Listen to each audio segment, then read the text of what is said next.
Y ya estamos grabando con Alexander Huerta Mercado, que es antropólogo y un teórico del humor nacional, ¿no? Creo que cabría llamarte así, autor del libro El Chongo Peruano, que yo lo he recomendado muchísimas veces en este podcast, pero bueno, lo vuelvo a recomendar, que es un estudio sobre el humor nacional y sus distintas manifestaciones. Alex, gracias por regresar al podcast. La verdad es que la conversación que tuvimos la primera vez, para quienes no lo hayan escuchado, les recomiendo que la busquen porque fue muy ilustrativa y para mí siempre es muy divertido hablar del humor. Y quería comentarte que justo hace el 25 de mayo, me parece que fue, publicaste una columna en El Comercio que hablaba sobre la caverna, ¿no? El mito de la caverna de Platón, y lo comparabas la caverna con el Internet, ¿no? Con lo que nos toca, o sea, cómo Internet a veces nos da esta ilusión de libertad, ¿no? Y al final a veces quedamos encerrados en los mismos discursos y no vemos lo que realmente pasa. Y conectándolo un poco con la conversación que tuvimos la vez pasada, cuando hablábamos de este disfrute que genera el compartir memes, más allá de que sean propios, o sea, digamos, compartir memes que uno recibe y uno a veces se siente una especie de coautor del chiste por compartir ese meme, ¿no? Y lo relacionaba con no sé, pues este bombardeo de noticias falsas que uno recibe por WhatsApp y que se han acrecentado muchísimo, sobre todo durante el periodo electoral. Y pasa mucho con personas mayores, no quisiera decir solo de la tercera edad. En mi caso ha sido más de la tercera edad porque son mis tías y mis tíos que sí pasan pues los 60, 70 años, los que comparten todo esto. Y me hacía pensar en si es pues tal vez el humor en este momento, el agente de caos que necesitamos como para romper esta polarización y sacar a la gente de este frenesí de simplemente transmitir información pensando que está construyendo algún tipo de narrativa, cuando realmente lo que hace es contribuir al caos y tal vez abrazar ese caos desde el humor sea lo que nos pueda sacar de eso. No sé cómo lo ves tú. Primero que nada, gracias Jaime por invitarme y he visto bastante tu trabajo, sobre todo en esta coyuntura electoral, y me alegro que contribuyas con el caos a través del humor. Efectivamente, hay varias cosas de las que has dicho. Platón lo que dice, bueno, en la alegoría, es que vivimos viendo sombras y nos conformamos con ellas, hasta que alguien nos invita a salir a ver la realidad, o sea, uno de los que está encadenados en esa cadena de mutación, de ilusión, sale, ve la realidad después de deslumbrarse y invita a los demás a salir a ver la realidad, pero los demás lo matan, porque es más cómodo ver las sombras. En realidad, lo que dijo Platón hace 2500 años lo dicen los coaches ahora, ¿no? Que es que salir de la zona de confort, qué sé yo, darse cuenta o tomar conciencia plena, para usar un término de meditación de la realidad, ¿no? Pero es cierto también de que el Internet con sus, o sea, ni bien llegamos, ocurren varias cosas, ¿no? Prendemos y tenemos siempre algo que nos mantiene distraídos. Entonces podemos navegar, ¿no? Entonces podemos estar en varios sitios y es accesible. No solamente eso, sino que lo que escribimos queda, por así decirlo, entre comillas, impreso, aunque no sería la palabra indicada, pero ya tiene cierto valor e incluso circula, ¿no? Entonces se forman bolas de nieve, definitivamente. Por otro lado, lo que has dicho sobre los memes son interesantes. Uno está viendo un partido de fútbol y antes de que termine el partido ya hay memes. O un político comete un lapsus y hay memes, ¿no? Es interesante porque es un sistema de intercambio. El meme existe en plantilla. Lo que varía es, qué sé yo, lo que uno le pueda poner. Pero eso es interesante porque quiere decir que el meme solamente sirve para quien lo entiende. Y también tiene vía corta porque sirve mientras esté durando el impacto de eso, ¿no? Sin embargo, llama la atención cómo circula y cómo uno se lo apropia, ¿no? Y como tú dices, cómo aparecería como uno compartiéndolo ya lo hace suyo, como si uno lo hubiera creado, ¿no? Entonces esto es interesante. También es interesante este grado de ironía que se da en las redes sociales. El problema en las redes sociales es que te dan una plantilla, no una plantilla como es la vida, donde antes se podía discutir, dialogar, sino te dan una plantilla de A o B. Entonces, o estás conmigo o estás en contra. Y por eso los linchamientos, por eso la idea de enemigos, estas elecciones han sido bien polarizadas, ¿no? Por dos tipos de narrativas o historias, ¿no? O sea, lo que pasa es cierto, o sea, el ser humano es el único animal que cuenta historias y se las cree. Y por eso hemos creado religiones, economía, política, ¿no? Desde el paleolítico que creamos. Yo estoy seguro que le ganamos a los neandertales, aunque ellos aparentemente eran más inteligentes, porque como nosotros nos contábamos cuentos a nosotros mismos, hicimos grupos más rápido y los apanamos como Homo sapiens, ¿no? Entonces, ¿cómo se crean narrativas o historias? Mira tú de los dos grupos, uno frente al otro, ¿no? Entonces, ¿qué sucede? Es un mundo muy agresivo, el del Internet, y tienes que pensar que nos hemos mudado ahí debido a la pandemia, ¿no? Estamos viviendo en una sociedad virtual y lamentablemente, pues es una sociedad creada por otra cultura que es o no es, punto, ¿no? Entonces, es fácil que hayamos caído en esa plantilla y estemos peleándonos, siempre. Yo creo, a ver, que el humor tiene una gran ventaja, por eso, aquí, en este mundo. Porque ya que el Internet nos plantea A o B, el humor siempre ha jugado con las contradicciones. El humor siempre ha ironizado con las contradicciones o nos ha mostrado el absurdo de las contradicciones. Entonces, el humor, por un lado, es catártico, nos libera, pero por otro lado, es cuestionador, nos hace ver con mucha audacia nuestras propias contradicciones. Entonces, por eso creo que el humor ha sido clave en esta convivencia que hemos tenido, porque es un articulador de contradicciones. O sea, tú veías todos los discursos y tal vez todos tenían razón y nadie tenía razón al mismo tiempo. Entonces, era interesante cómo se podía ironizar con eso. Tú veías las dos posiciones y algunos sectores eran más radicales que otros. Eso daba risa. Tú veías la vigilancia extrema.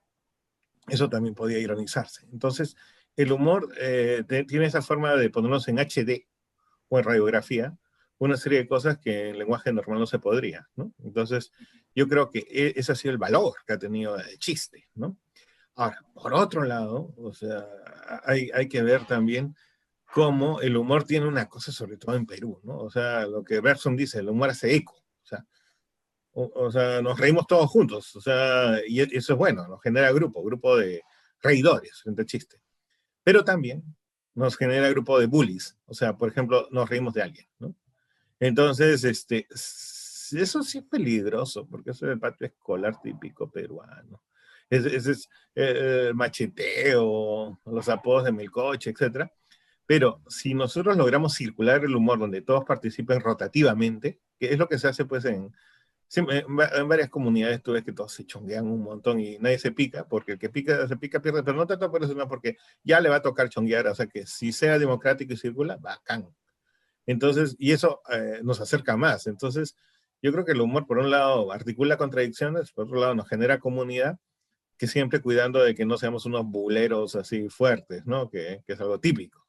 Uh -huh. Y otra cosa que me gusta del humor de esta época es que hemos aprendido a burlarnos de nosotros mismos, ya, los memes, yo en el amor. O sea, me gusta eso, ¿no? Que estamos aprendiendo, recién en Perú estamos madurando, y ya nos estamos riendo más un poco de nosotros. Y eso creo que es bueno, porque nos integra. Mira, yo comparto un meme de yo en la vida, o yo que me procrastino todo el tiempo y me amanezco estudiando, y me burlo de mí a través de una foto. Alguien lo ve y dice, ah, man, ya, yo también lo hago. Ah, man, ya, yo también lo hago. Ah, por dos, por tres, como dicen los jóvenes ahora. Por dos, por tres, por cuatro. Y lo comparten. Entonces nos damos cuenta en esta comunidad que burlando de nosotros mismos no estamos solos. Como dicen, ríete de ti mismo porque todo el mundo lo hace, todo el mundo se burla de ti, de una Sí, forma así, creo eso yo. que mencionas es bien interesante, pues una dinámica que se da mucho entre comediantes, ¿no? O sea, cuando los comediantes nos relacionamos unos con otros, hay una especie de acuerdo tácito de que todo va, o sea, tal vez no públicamente, pero entre nosotros puedes hacer el peor chiste, el más agresivo, y lo puedes joder realmente al otro como quieras, ¿no? Y el acuerdo es que te la va a devolver y tú no te picas porque en realidad es como lo que estás más apreciando es la capacidad del otro de hasta dónde puede contigo y tú hasta dónde se la puedes devolver, ¿no? Se hace una dinámica que tiene más que ver con el instrumento del chiste que con el contenido en sí, ¿no? Y volviendo un poquito a lo que decíamos hace un ratito, que a mí me parece bien interesante ese vínculo que hay entre el meme, como tú dices, el meme es coyuntural, no solo es coyuntural, Alex, sino que ya incluso puede llegar hasta ser predictivo, porque, o sea, hay hasta chistes de gente que muestra sus carpetitas antes de, por ejemplo, que juegue Perú y son memes si gana Perú, memes si pierde Perú, memes si mete gol la Padula, ¿no? O sea, eh, crean tanto una ficción que son incluso propuestas de ficciones previas que están ahí esperando a salir, ¿no?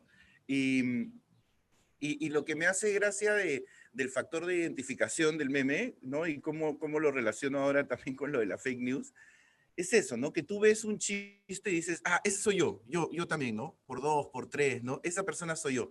De alguna manera te integra ciertas ideas, ¿no? Te organiza ciertas emociones y dices, ah, mira, ese meme de alguna manera me representa y me define. Y antes servía un poco más como para sentirte único dentro de una masa, ¿no?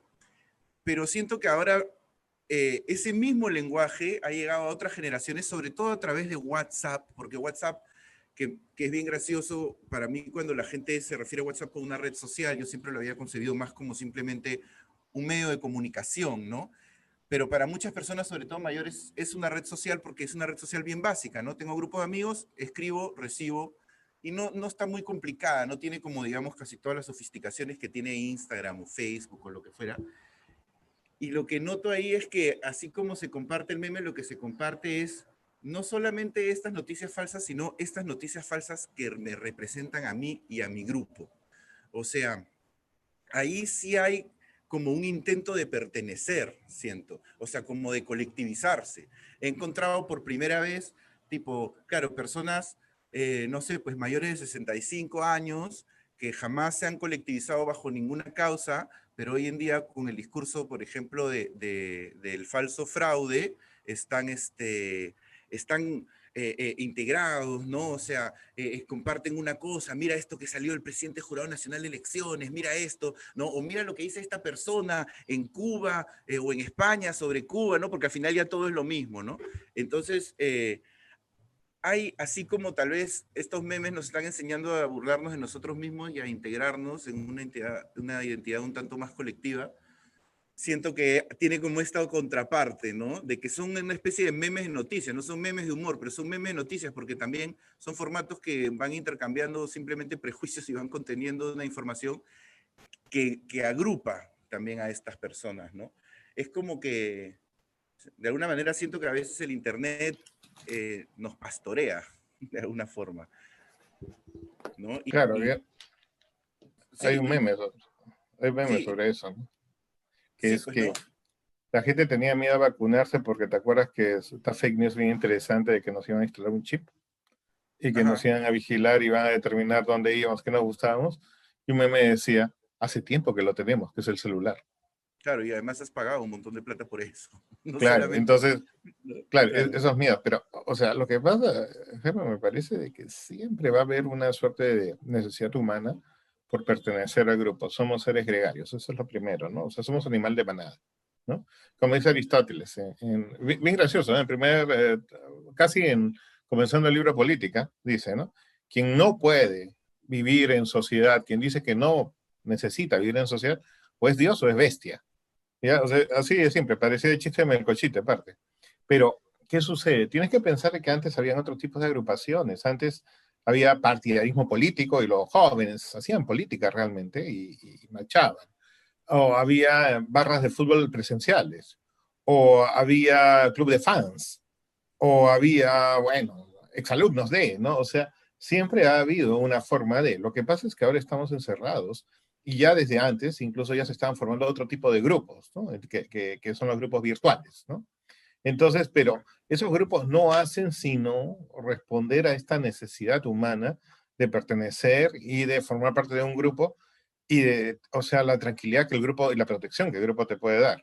Mira, tienes que pensar lo siguiente. Nosotros vamos, o sea, Claudia Rosas dice que el siglo XX va a comenzar, el siglo XXI, perdón, va a comenzar con la epidemia. O sea, la pandemia va a ser, se va a recordar la historia como el inicio del siglo XXI.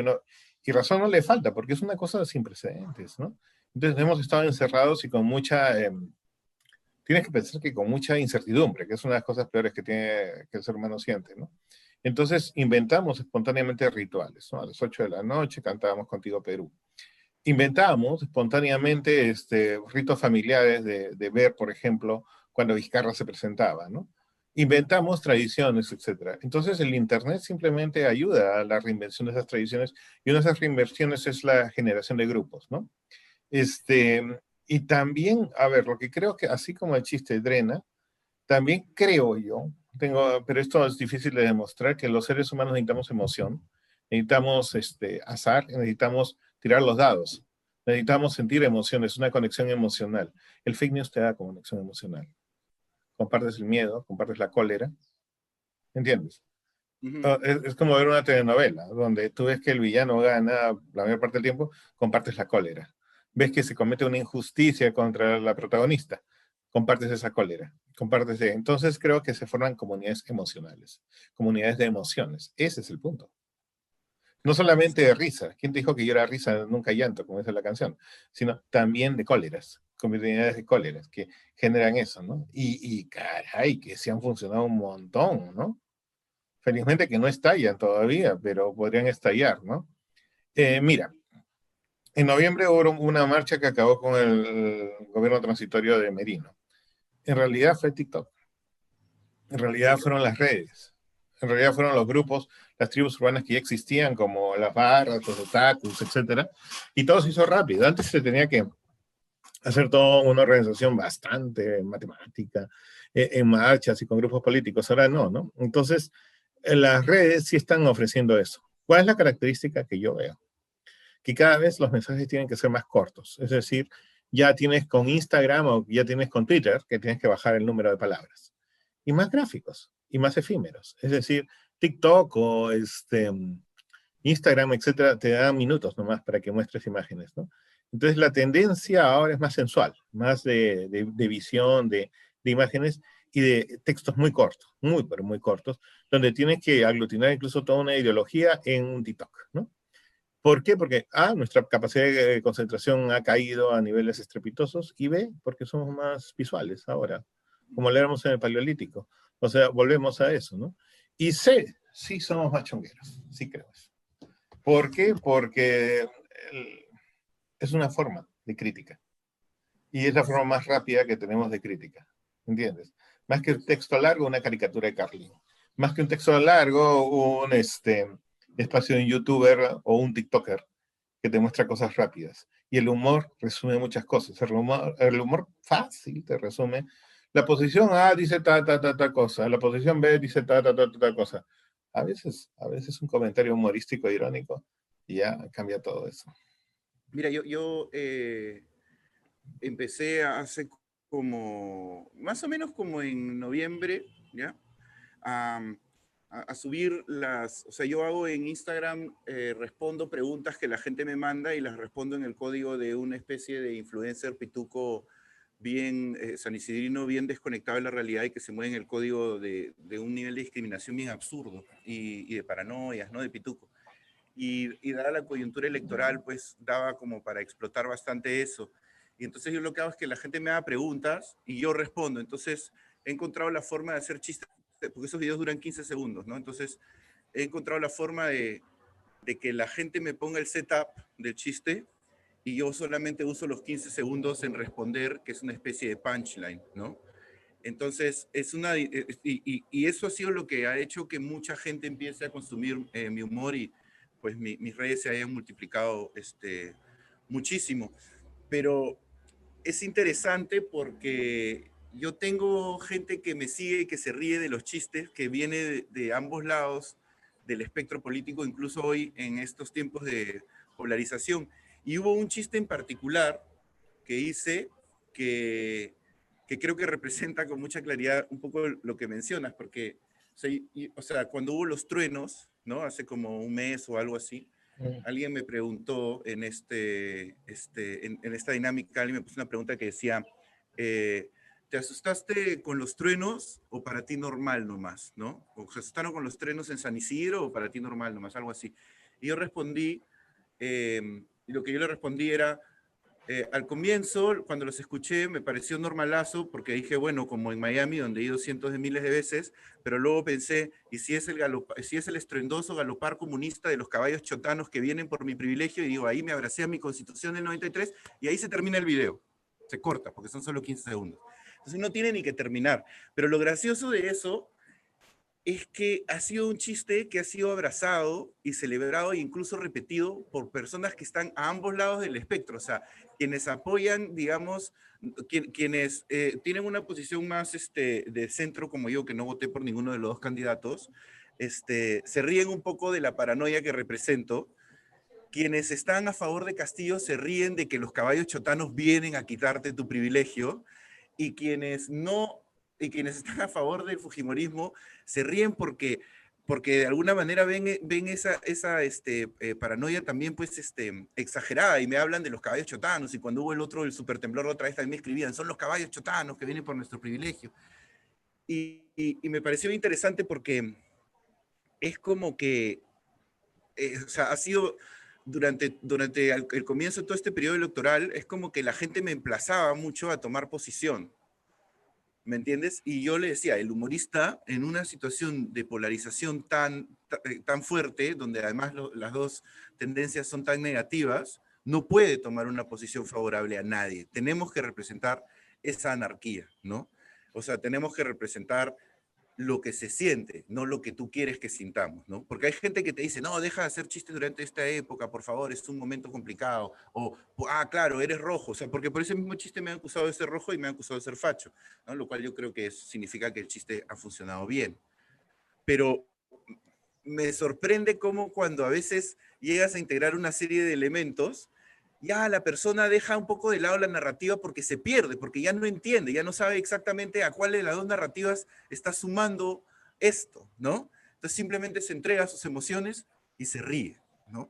Y yo creo que eso es un poco como, no sé si es lo que nos va a ayudar a salir de esto. Creo que, como tú decías, ya estamos un poco aprendiendo a reírnos de nosotros mismos. Creo que la pandemia nos ha dado como un poquito más de identidad colectiva, nos ha agrupado en este lugar de alguna manera de víctimas de la precariedad de nuestro país en diferentes niveles ante el azote de la pandemia, ¿no? Y yo sí veo un cambio ahí, ¿no? Yo también veo como es como se ha generado una especie de capacidad de reírnos de nosotros mismos desde aceptar este momento de desesperación, tal vez.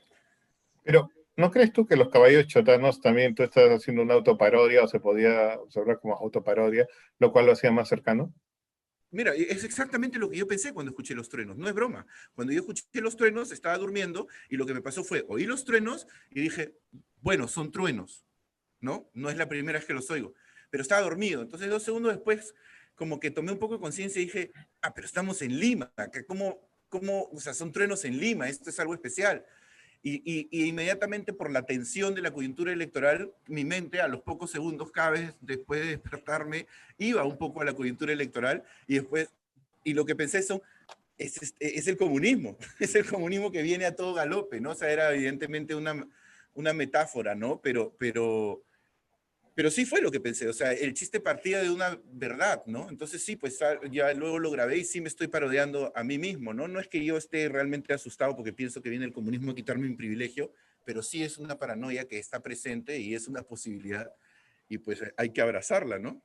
Claro, pero cuando tú lo haces, tú lo dices, yo creo que sí hay una percepción de que hay una autoburla, hay una creación de personaje. Eso lo hace más ambiguo y eso ayuda a que lo podamos tomar como humor más que como una verdad. En cambio, por ejemplo, una característica, pienso yo, no sé si debemos hablar de política o no, pero me llama la Sí, atención sí, por supuesto. de Creo que estos es dos grupos es que inevitable. se toman muy en serio a sí mismos. ¿Entiendes? O sea, Ujú. Pedro Castillo está en silencio, pero los fujimoristas han sido bien serios consigo mismos y eso les ha significado una gran desventaja, ¿no? Porque ha quedado como una imagen de enojo, ¿no? De furia, ¿no? Claro. Que no ha sido muy capitalizada por el otro lado, ¿no? Pero lo que yo quiero decir es de que hay ese problema, ¿no? De que las dos corrientes que han pasado la segunda vuelta son muy serias, son autoparódicas, son bastante graves, por así decirlo, ¿no? Ujú. No son maestros en manejar la ironía, ¿no? Pero como te digo, como hemos tenido a Keiko en un plano más visible ahora, claro, se ha visto bastante como gravedad, ¿no? Un poco de ironía. Y ocurre algo raro en Perú, o sea, actualmente, que a mí me llama mucho la atención, ¿ya? Que si tú ves Beto Ortiz, Aldo María Tegui y Philip Butters, pasan a ser los tricksters o los personajes traviesos porque me da la impresión de que ahora hay un status quo más de izquierda, suave o caviar, como les dicen. Entonces, ellos tres, curiosamente, representan la disidencia, se burlan, son los que usan más humor. O sea, Aldo María te dice, juá, juá, juá, a veces cuando hace un comentario fuerte, le gusta jugar mucho con esta idea de los pitucos caviares. O Beto, sí, Beto es una suerte de personaje transgresor totalmente, ¿no? Nos gusta o no, siempre hace esas transgresiones. Bueno, Philip de por sí le gusta mucho burlarse, ¿no? La burla. Te llama la atención cómo tres personajes que son de derecha, o en todo caso liberales, o en todo caso no de izquierda, pasen ahora a hacer la comedia, o en todo caso los transgresores, cuando generalmente ha sido el otro lado, ¿no? Más bien la izquierda es la que ha sido desde abajo, ha sabido moverse, hacer más chistes o bromas y burlarse de los poderosos, a la misma tipo película donde el underdog gana, ¿no? Que es la idea legendaria de los personajes en todas las mitologías, de que el pequeño con su humor gana a los poderosos, ¿no? Eso se repite en toda mitología que yo conozca. Pero como Loki, ¿no? El verdadero, pero que creo que Marvel ha tomado muy bien. Entonces, ¿qué sucede?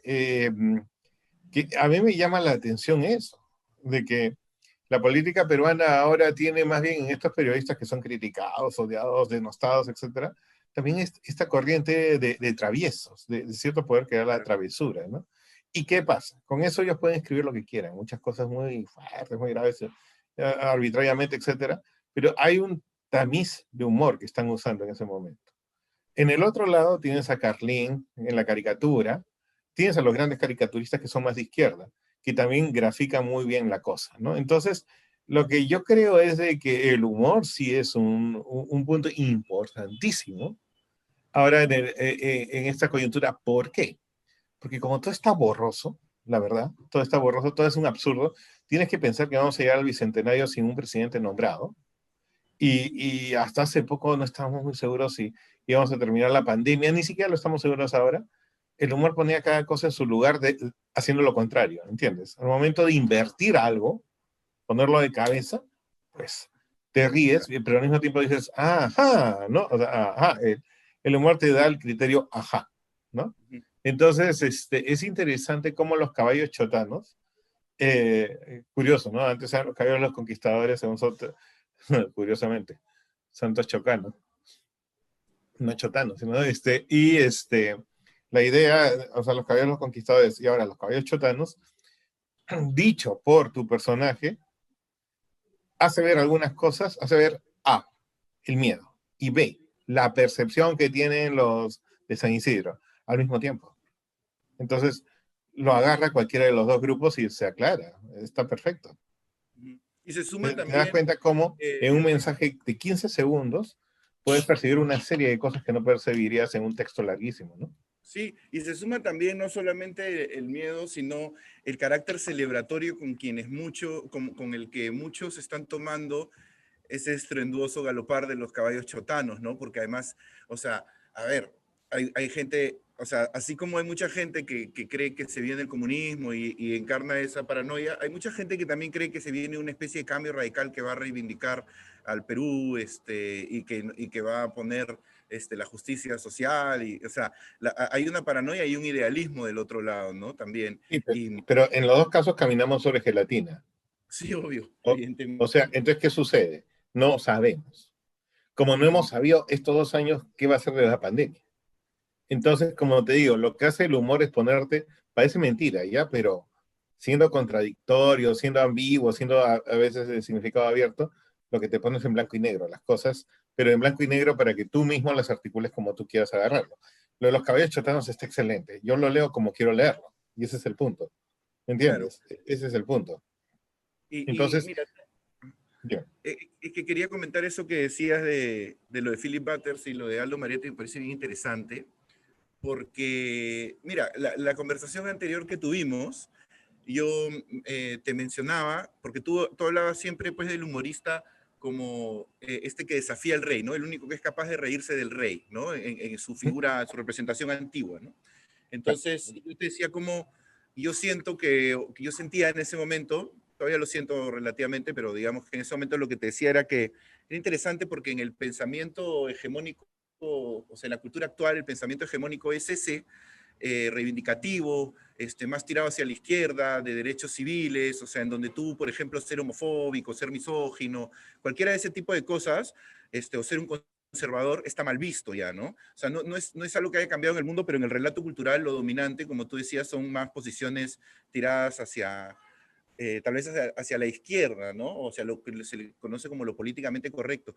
Y en ese momento te comentaba de este stand-up de Bill Burr que él hace, donde se burla mucho del feminismo y de muchas de estas cosas, pero no se burla para jugarle en contra, precisamente se burla de qué tan hegemónico es ese discurso y qué tan difícil es cuestionarlo así tú estés a favor de ese discurso, simplemente cuestionarlo o hasta hablar de él, ¿no? Porque ese relato es el nuevo rey. Y es interesante que tú menciones esto de Philip Butters, que a mí me parece insoportable, pero también me parece gracioso, siempre me ha parecido gracioso desde que narraba fútbol. Es un tipo rápido, ¿no? Tiene algo de chispa. Aldo Mariatti, bueno, también más o menos, y Beto Ortiz sí, pues ese sí me parece como, ya ese sí es más la representación, tal vez no sé si el caos y más como de la destrucción de ciertos discursos, y sí estoy de acuerdo con que ahora ellos representan lo rebelde, ¿no? La rebeldía ante todo esto. Y Y la Trump, burla, ¿no? Eso me llama la Trump, atención. y Donald Trump es eso, pues. Donald Trump ganó la presidencia en base a decirle también crooked Hillary, a reírse de que primero en las primarias se reía de que el hermano de Bush, Jeb Bush, lo imitaba como que hablaba lento, que se quedaba dormido, ¿no? Sleepy, no me acuerdo cómo le decía, pero, o sea, digamos, ese rol de salir a decir, ay, tú te crees que tienes esta superioridad moral, que eres el perfectito, el que ha venido a arreglar todo, ¿no?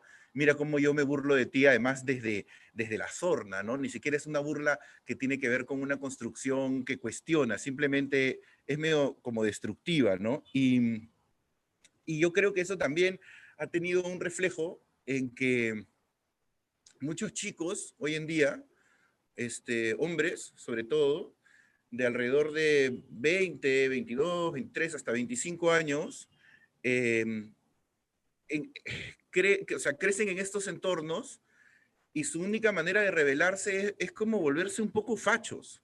O sea, y en Estados Unidos está esa figura más extrema del que le llaman el incel, ¿no? Que son los célibes involuntarios. Y acá creo que no hemos llegado todavía a tener ese nivel de colectividad, pero yo sí veo, por ejemplo, en el auge que han tenido candidaturas como la de Rafael López Aliaga en los jóvenes, yo veo mucho de eso, ¿no? Porque he hablado con personas que se meten a las redes y siguen a este pata, Agustín Laje, ¿no? Y a personajes reaccionarios que están revestidos de de cierta modernidad, ¿no? Y que de alguna manera, no sé si se le puede llamar neoconservadurismo, pero veo como que mucha gente en nombre de una rebeldía va y se abraza a eso, ¿no? Y hay una relación con lo que está pasando hoy, con toda esta gente que sale a estas marchas para protestar en contra, pues como te digo, del falso fraude, y sí sienten que están reivindicando algo que tiene que ver con el país, y por primera vez se sienten como colectivizados y que están marchando y que tienen una causa, ¿no? No sé, yo creo que sí, pues, o sea, hay un desfase entre el discurso cultural y la realidad, ¿no? Entonces el discurso cultural está haciendo pensar a la gente que hay una realidad contra la cual se tiene que rebelar, pero en realidad en el fondo esas cosas no han cambiado, o sea, seguimos siendo un país machista, seguimos siendo un país conservador, seguimos siendo, ¿no? Entonces hay como es como que, como dices tú, ¿no? Hemos creado una ficción, nos la hemos creído y ahora incluso estamos reaccionando hacia ella, estamos tratando de pelear con una ficción antes de que realmente se asiente. Claro, pero, o sea, mira lo que pasa, lo que creo que pasa, porque en realidad es un fenómeno global que tenemos a un Trump, tenemos a un Bolsonaro. eh, lo mismo podría yo pensar de Inglaterra también, ¿no? Que ocurre algo también, que viene del otro lado o del opuesto, de que hay una tendencia ahora mucho más progresista, ¿no? Corrientes que buscan igualdad, corrientes de izquierda, corrientes radicales de protesta por las minorías, por los derechos de la mujer, los derechos LGTB, eh, fuertes, ¿no? Entonces sospecho de que también generan reacciones. Muchas personas se sienten vulneradas o en todo caso afectadas o en todo caso con miedo por este tipo de nuevas corrientes y lo que hacen es vuelven a aspectos conservadores. No hay que buscar a Trump, ¿no? No hay que buscar a Bolsonaro, sino date cuenta del anterior Congreso, el que elegimos después de haber cerrado el anterior también, que eran israelitas no pacto universal, que son fundamentalistas, al punto que usan a sus mujeres, tienen que usar velo, ¿no? Eh, no sé, Urresti, es una cuestión policial, ¿no? Y gente allegada a Antauro, una cuestión militar, pero fuerte, ¿no? Represor. Entonces, no sé, o sea, no tenemos que buscar mucho para ver eso, y lo cual explicaría también a López Aliaga, ¿no? Y aquí nuevamente la metáfora de la gelatina, es decir, estamos caminando en un ambiente bastante ambiguo, ¿no? Un ambiente que no es claro, definitivamente, donde hay nuevas ideas, nuevas propuestas, pero hay una gran mayoría que se siente inseguro, ¿no? Entonces, creo yo que esta irrupción, emergencia de cosas conservadoras, por si acaso Castillo, Keiko y López Aliaga, los tres que han quedado primeros, eran bien conservadores, representa pues ese deseo un poco de orden, ¿ya?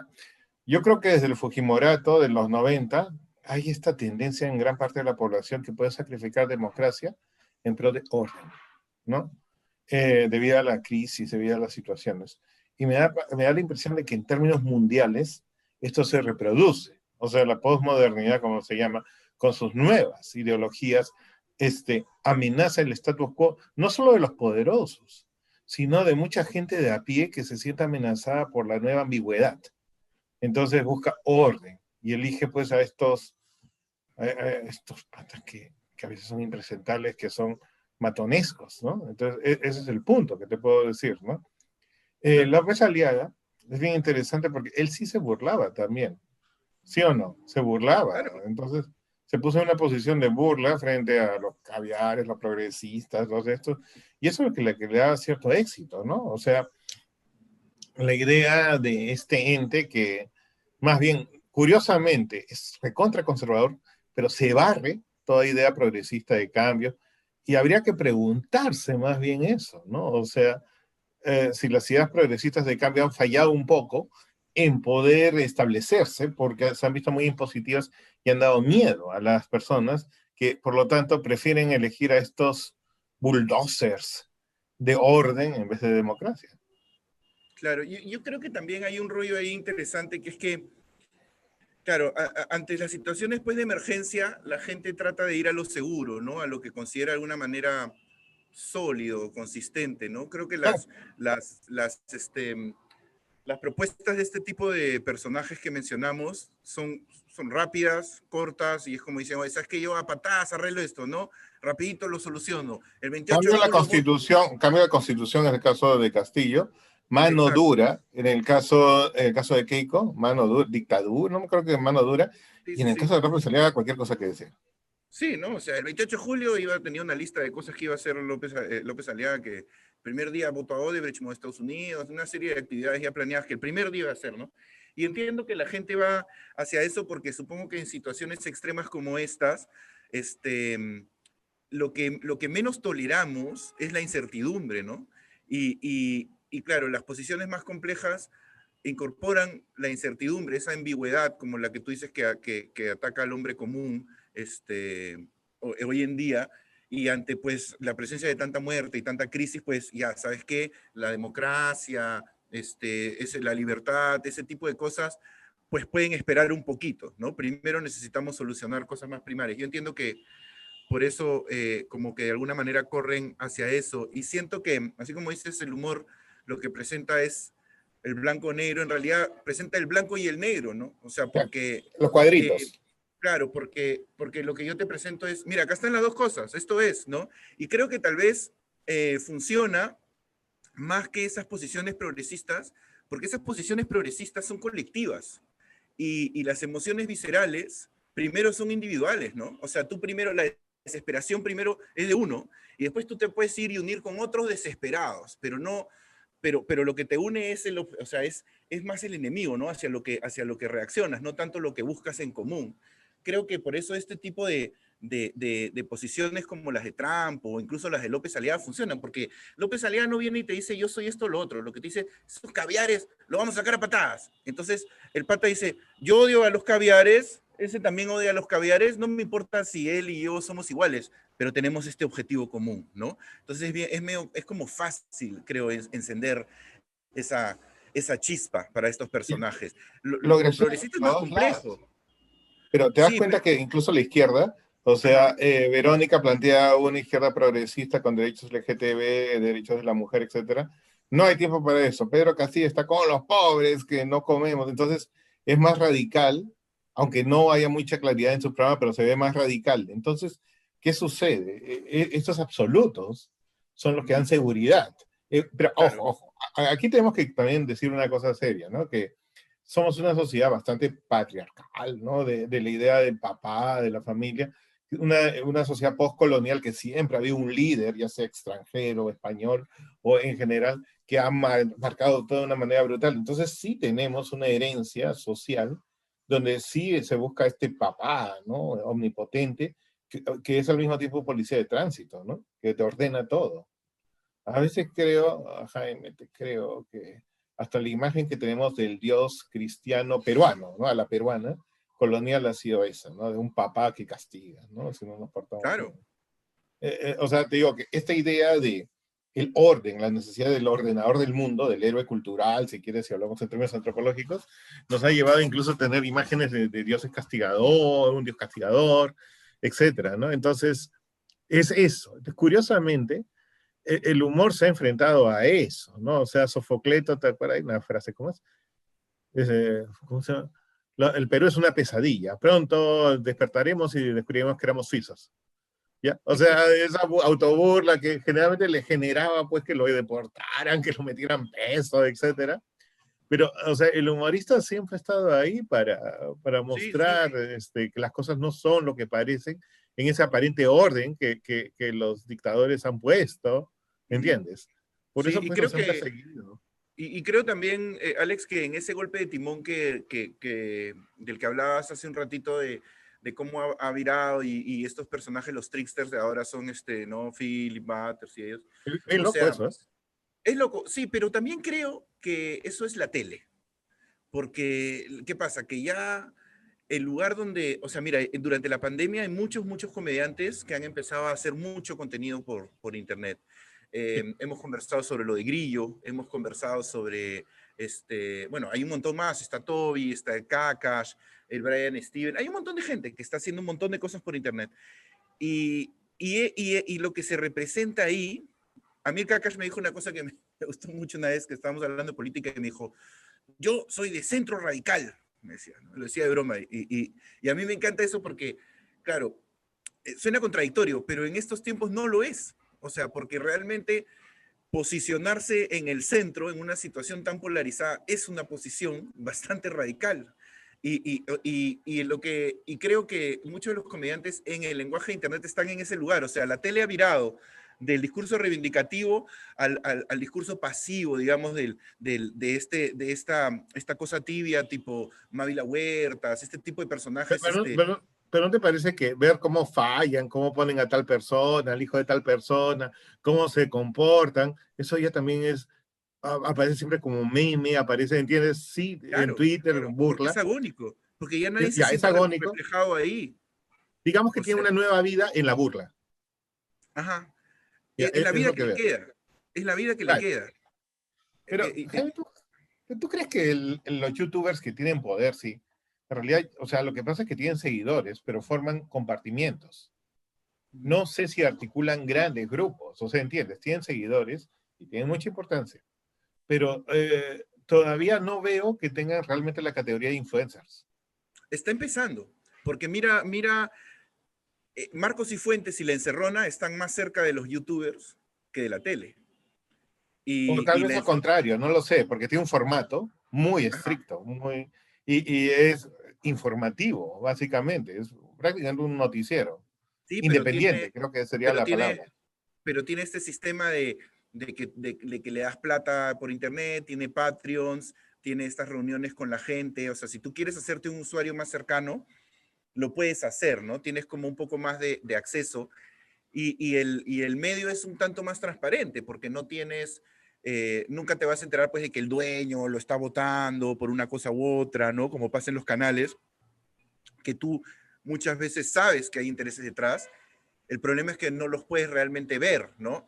En la red creo que la cosa es un poquito más transparente. O sea, tengo Ya, un amigo comediante, por ejemplo, que se llama el Brian Steven, que hacía chistes sobre lo de Keiko y él hacía solo unos TikToks donde salía, decía, hace unos años, no, Keiko jamás, jamás, jamás. Y ahora salía lo de Castillo y salía él mismo bailando, vamos, Keiko, vamos. Y claro, él no era un video de apoyo a Keiko, él no iba a votar por eso ni nada, simplemente está representando ese sentir, ¿no? De un montón de gente. Eso ya tú no lo encuentras en la televisión. O sea, no hay ningún humorista que haga eso, porque los tricksters que tú dices, lo que están haciendo es destruyendo el otro discurso. No son capaces de dar un paso atrás y analizar el fenómeno. Simplemente toman partido por un lado o el otro. Se alejan de ese centro radical que predica el profeta Kakash. ya, pero, o sea, sí. Y también la relación con el público es interesante, porque ahora mi relación es, me gusta su contenido y voy a pagar para mantener ese contenido. O Ujú. sea, también del público, la relación con la audiencia que puede contribuir es interesante también. Ya no es que yo veo pasivamente algo en televisión, sino que yo puedo ayudar a que exista mandando dinero, Yape, etcétera, ¿no? Entonces, eso es lo interesante, pero eso que implica también que se ha diversificado el público. Hay comedia para cada público, ¿no? Sigue habiendo la comedia inmortal de Melcocha, Barraza o de los cómicos de la calle, pero aparece un nuevo agente que la gente puede darle vida al momento de financiarlo. Ahora, una cosa te voy a decir bien franco, ¿no? Lo que sí no ha cambiado, que al peruano en general nos gusta lo que da risa, es el ataque, es la agresividad. No es mucho de Les Luthiers o de una comedia que sea sofisticada solo para sonreír. Así, ¿no? Claro. No. Tiene que ser matarse de risa. ¿Entiendes? O sea, tiene que ser esa matar de risa, carcajearse así, y generalmente sigue siendo la agresividad, ¿eh? Pasiva o Sí, activa, pero sigue siendo. es que creo que lo que tú describes ya es un paso posterior, ¿no? Tiene que ver con cierta identidad. Mira, y yo creo que hemos mejorado también por eso, porque a mí esto me hace acordar, mira, cuando yo soy pues del Santa María, ¿no? Lamentablemente sobreviví al colegio Santa María y yo tengo mucho rechazo por el colegio como institución, por sus formas. Y cuando hablo con mis amigos del colegio que aprecian el colegio, siempre cuando tratan de exaltar sus virtudes, lo que hacen es hablar de lo amigos que somos, del compañerismo, de qué unidos eran los alumnos, ¿no? Por más que eso también sea cuestionable, si es que lo tomamos como una virtud, yo siempre les digo, lo que pasa es que nos unimos porque éramos todos víctimas del mismo sistema que no nos acogía de manera adecuada. Y siento que la pandemia nos ha puesto de alguna manera a los peruanos en ese lugar, ¿no? O sea, nos ha puesto a todos, ha evidenciado este freak show de país que tenemos, ¿no? O sea, es como cuando hay esta historia de Bill Clinton, me parece en los 90 que no sé qué inestabilidad había en el país, en Estados Unidos cuando él era presidente, y hay esta frase famosa que él le dice o alguien le dice, no me acuerdo, pero que le dicen, it's the economy, stupid, le dicen, ¿no? No es este problema o es el otro, es la economía está mal y por eso pasa todo, y ahora es la pandemia, No, o la sea, pandemia con impacto en la economía, ¿no? O sea, claro, claro, acuérdate, sí, sí, ese es sí, sí, Castillo, ¿no? Sí. claro, pero por eso, ¿no? O sea, todo lo que estamos viviendo hoy día, lo extremo, el hecho de que tú digas, ah, pero miren, si Keiko ya parecía desaparecida y ahí está, ¿no? O cómo puede ganar este pata tan extremo si parecía que la izquierda Verónica Mendoza un poco la había construido, articulado en base a este discurso más progresista, ¿por qué gana el izquierdista conservador, ¿no? Y es la pandemia, en realidad. Eso es lo que ocurre, ¿no? Bueno, la pandemia lo Todos que hace es desnudarnos. Claro, claro, pero es el más grande condicionante. Lo que pasa es que nos hemos acostumbrado tanto, ya en este, como ha sido tan largo, nos hemos acostumbrado a estar adentro de esto que empezamos a mirar la normalidad dentro de ese contexto, cuando es ese contexto lo que realmente está condicionando nuestra normalidad. Es un poco lo que yo creo, o sea, cuando nos saquemos los anteojos de la pandemia, vamos a poder ver un montón de estas cosas diciendo, bueno, es que la gente estaba desesperada, ¿no? O sea, no sé si te haya tocado en este proceso electoral, pero yo sí he tenido la oportunidad de conversar con algunas personas que estaban realmente asustadas con este tema del comunismo que venía y, y que con lágrimas en los ojos me han hablado de esta gente es mala y de verdad que estaban esperando a los caballos chotanos que lleguen esa misma noche. O sea, y llantos de desesperación, ¿me entiendes? Para que alguien alcance ese nivel de enajenación, tiene que estar muy asustado. Yo eso nunca lo he visto en elecciones anteriores. O sea, cuando Humala también nos iba a quitar todo y iba a ser chavista, la gente estaba asustada, pero no así. O sea, ¿cuándo has visto tantos blancos salir a marchar? Pues, o sea, ¿me entiendes? Sentirse así movilizados como para salir a marchar de esa forma. Hay Pero, un, ¿no? pero también, o sea, y hablando sobre humor, también había como nunca una burla hacia Keiko, una burla hacia la derecha, una burla hacia los empresarios, también, o sea, esa es la otra reacción, ¿no? O una situación bien interesante que es que mucha gente limeña, una vez que Castillo demuestra que puede ganar, salta al lado y señala, ¿no? Ustedes, los pituquitos limeños, Lima no es el Perú, pero son limeños, hasta con privilegios, que quieren ubicarse en una posición tal de superioridad moral, ¿no? Ajá. Entonces, pero es muy interesante cómo, más bien la reacción, la otra reacción, no la del miedo, sino la de incluso gusto, placer de ver a Keiko caer y verla desesperada por luchar y que todo se le viene encima, también existe, ¿no? O sea, Claro. nuevamente lo que hemos visto, el trickster, el travieso, el personaje transgresor, ha cambiado porque puede cambiar, porque esa es su naturaleza, y ahora más bien desde posiciones más progresistas de izquierda o antiqueiquistas, o sea, lo ven con placer y hay más bien el lenguaje es de burla. El lenguaje es grandote, o sea, ya que, y aquí hay una cosa interesante, rara, ¿ya? Que es una cosa que tengo que subrayar, ¿no? Este, las ideas progresistas tienen algo muy adecuado, que es el respeto por las mujeres y también el respeto por no juzgar por diferencias étnicas, todo eso, ¿no? Y por cuerpo, ¿no? Bueno, todo eso desaparece con Keiko. Keiko es china, gorda, fea, todo eso. O sea, con ella no juega en esta cosa, se le masculiniza totalmente, ¿no? Y sobre todo en el humor, ¿no? Entonces, también salen a flote una serie de contradicciones, incluso ideológicas, porque lo que un mismo grupo prohíbe, lo permite a través del humor contra Keiko. Claro. Eso me Sí, pues. parece Sí, raro. es interesante. Es como una contraparte de lo que decíamos, ¿no? Como desde la derecha, hoy en día hay como un discurso tácito que dice, sí, democracia sí, pero en una economía de derecha, ¿no? Y de alguna manera es como lo que tú planteas, es como si dijeras, sí, discurso inclusivo y feminismo y todo, sí, pero desde una perspectiva más de izquierda o progresista, ¿no? Porque o sea, yo entiendo que si tú eres feminista no necesariamente tienes que apoyar a que Keiko sea presidenta porque es mujer, porque el feminismo no tiene que ser tu No, única no tiene nada que agenda, ver. pero al mismo tiempo tampoco se le permite casi es casi, desde el feminismo está casi desprovista de su condición de mujer, ¿no? Sí, o O sea, ha sido sea, masculinizada en general. claro, O sea, en general no tanto por el feminismo, que no creo, sino más bien por todo un grupo que podría ser progresista en otro aspecto, pero no con Keiko, ¿no? claro. Keiko como que es la piñata excelente. Keiko se convirtió, sin quererlo, en la piñata perfecta. Sí, ¿Entiendes? O sea, incluso sus actitudes de enojo, porque es la típica persona, señora enojada que pinchaba tu pelota si caía a su patio. claro. Y sí, pues, y además, porque claro, siendo también la herramienta de la derecha, ¿no? Que es como esta especie de títere para la derecha, porque la derecha la usa, la apoya o lo ha hecho durante mucho tiempo, pero no se siente representada en Keiko. La derecha se sentía representada en PPK, ¿no? O sea, cuando veían a este tipo de personaje que era como, ese sí es el que me representa, ese sí es el gobernante de lujo, el que representa al mercado, el hombre que tiene contacto con el mundo. Keiko es como lo más cerca, ¿no? Lo que Sí, más fácil podemos instrumentalizar para eso.